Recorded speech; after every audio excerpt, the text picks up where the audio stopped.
Les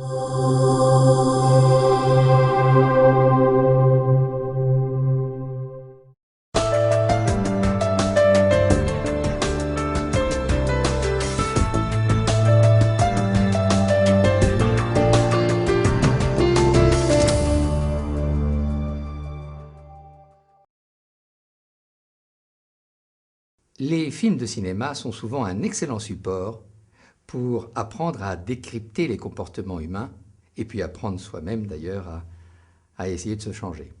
Je vous propose en l'occurrence d'analyser un court extrait du film Le Crabe-Tambour, particulièrement intéressant du point de vue du manager.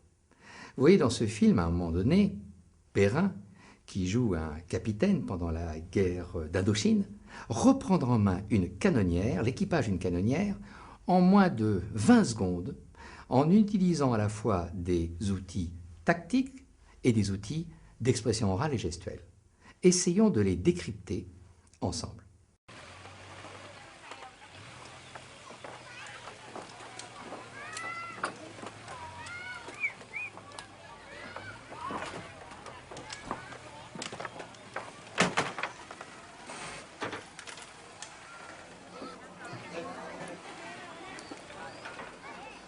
Bonjour messieurs. Qui est de quart?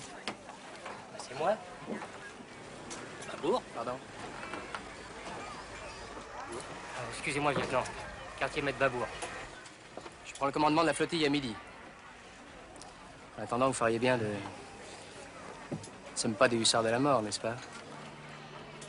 Bien, commandant. Les faites aussi barbouiller tous ces... Nous ne sommes pas des chasseurs de tête non plus. Merci. À tout à l'heure, messieurs.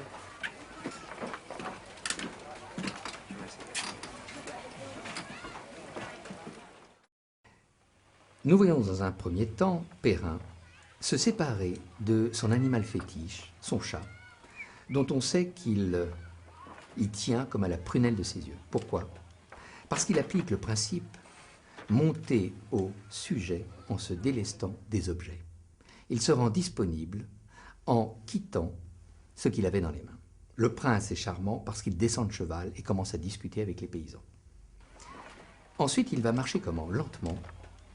Il va s'arrêter sans parler. Il va ensuite regarder le drapeau. Il fait ce qu'on appelle au théâtre une mise en scène en altérant le visuel, puis la parole et enfin le geste. Troisième outil, qu'est-ce qu'il commence par dire? Bonjour messieurs. Eh bien, il envoie des mots de respect. Il va être d'ailleurs très respectueux. Bonjour messieurs. Bonjour. Merci. Merci messieurs. Tout à l'heure, messieurs. Au revoir messieurs. Pourquoi? Parce qu'il exige le respect de ses troupes, qui n'y croient plus, qui ne sont plus pratiquement régimentées. Et la meilleure façon d'avoir le respect des autres, c'est bien sûr d'afficher le sien. Bonjour messieurs. Qui est de quart? Il commence par demander l'identité du meneur, du chef. Excusez-moi, lieutenant. Quartier maître Babour.